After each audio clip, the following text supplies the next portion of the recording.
நடிகர் ஆர்யாவுக்கு சொந்தமான சீஷெல் உணவகத்தில் வருமான வரித்துறை அதிகாரிகள் சோதனையில் ஈடுபட்டிருப்பதாக அண்மை தகவல் வெளியாகியிருக்கிறது. இது தொடர்பான மேலும் விவரங்களை தருவதற்காக செய்தியாளர் ராகவேந்தர் இணைப்பில் இருக்கிறார். ராகவேந்தர், வணக்கம். தற்போது நடிகர் ஆர்யாவுக்கு சொந்தமான சீஷெல் என்ற உணவகத்தில் வருமான வரித்துறை அதிகாரிகள் தற்பொழுது சோதனையில் ஈடுபட்டு இருக்கின்றனர். அதற்கான காரணம் என்ன? முழு விவரங்கள்.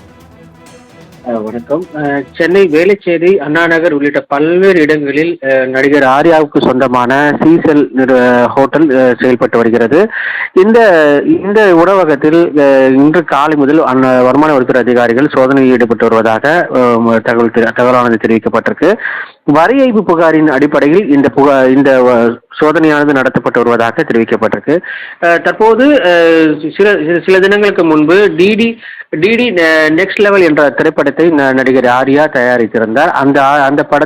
அந்த திரைப்படத்தில் நடிகர் சந்தானம் ஹீரோவாக நடித்திருந்தார். அந்த படத்தில் வரி ஏய்ப்பு ஈடுபட்டதாக அந்த புகாரானது தெரிவிக்கப்பட்ட அடிப்படையில் இந்த சோதனையானது நடத்தப்பட்டு வருவதாக தெரிவிக்கப்பட்டிருக்கு. மேலும் இந்த சோதனையில் பல்வேறு ஆவணங்கள் கைப்பற்றி இருப்பதாகவும் அதன் அடிப்படையில் தான் இந்த சோதனையில் ஈடுபட்டு வருவதாகவும் தெரிவிக்கப்பட்டிருக்கு. முதல் கட்டமாக இந்த சோதனையானது நடைபெற்று வருகிறது. அடுத்த கட்டமாக அவரது வீடு, அவரது அலுவலகத்தில் இந்த சோதனையானது நடத்தப்பட இருப்பதாகவும் வருமான வரித்துறை அதிகாரிகள் தரப்பில் தெரிவிக்கப்பட்டிருக்கிறது. தங்களின் முழு விவரங்களுக்கு நன்றி ராகவேந்தர்.